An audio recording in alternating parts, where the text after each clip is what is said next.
Hey friends, welcome to Angel's Gates Holistic Healing. We are a herbal medicine and energy balancing clinic located in Central Alberta, currently working with horses and humans. And today I wanted to take a moment to introduce one of the tools that I use, and that would be a sacred smudge. So I have with me today, I have some white sage and some sweet grass. I also have some woods with me, agar-agar and Palo Santo. And what we do with our sacred medicine is I help people clear their homes of ghosts and unwanted presences and the things that no longer serve us in our homes and in our own auras and our own holistic environment. These sacred medicines are gathered or bought in stores here in our little community. I like to grow and take care of my own medicine.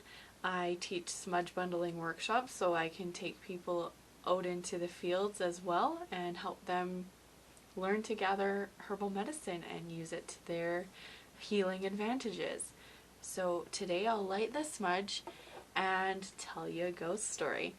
I was cleaning a home and I had a few friends that were helping me out there, and we were not really staying, we were staying there because I was allowed to, but we weren't going to bed yet. We had just kind of got there, the house was clean, we had finished our day, and we were sitting around chatting, and the gentleman I was with, he had gone into the bedroom, and I was going to go in there with him, and I got this feeling to stop. I was like, okay, I can't cross the threshold of this bedroom. I was already in here once. Why can't I go now?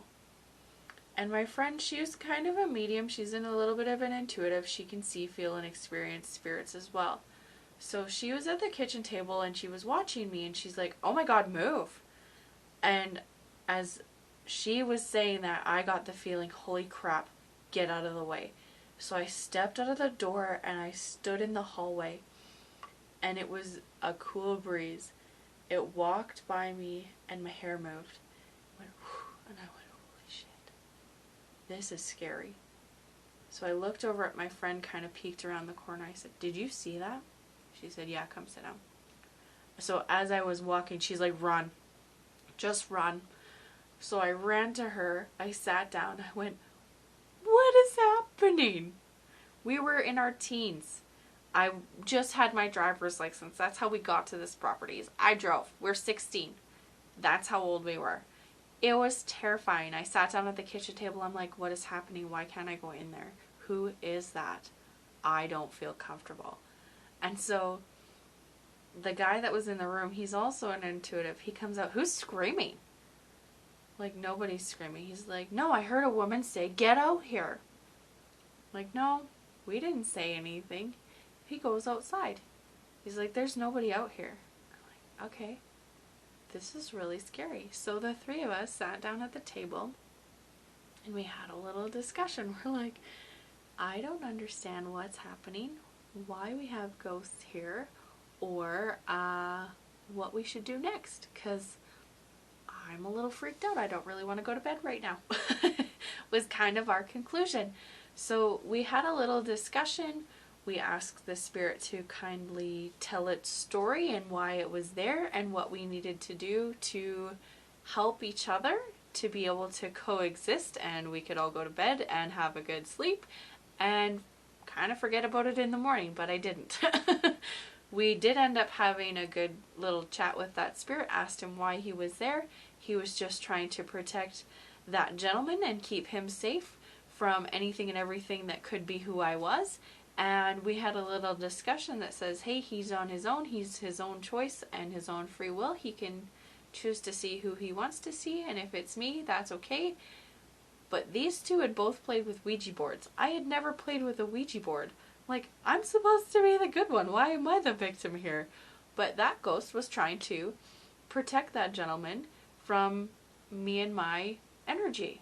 And I don't know why, other than he didn't like me, and that ghost was kind of a older gentleman that was very set in his ways, and we had great conversation. He was a very nice man, but at the end of the day, it was a really terrifying experience because he meant business. He was there to protect his friend. And I thought it was actually really sweet because it was protecting from a broken heart. That's why we even had to have the conversation of, why are you here? What are you doing? How can we move through this? And that's what we learned, is he was there to protect his friend from getting a broken heart. He's seen it happen before. He didn't want him to experience that or go through that again. And after we had that conversation, the man walked off. The woman we never did speak to, we're not sure who she was, but we were able to go to bed and have a good night. That was one of my experiences with ghosts and presences in a home.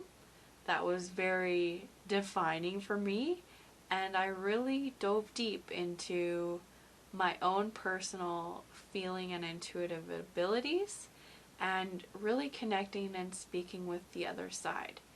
I was lucky to have two people there with me, because if I didn't, some of those situations I don't know if I would believe ever happened to me. But I have proof. I had people there. So, without them, I don't know if I would have thought I was more crazy than I already am, but I get to experience and speak to spirit. I love that part about my gifts. And if you want to experience some of that communication and some of that connection with your past loved ones or your past pets even, I have the gift to speak to animals. Let's get connected. I look forward to us meeting, and I hope you guys have a wonderful evening. Thank you. Bye.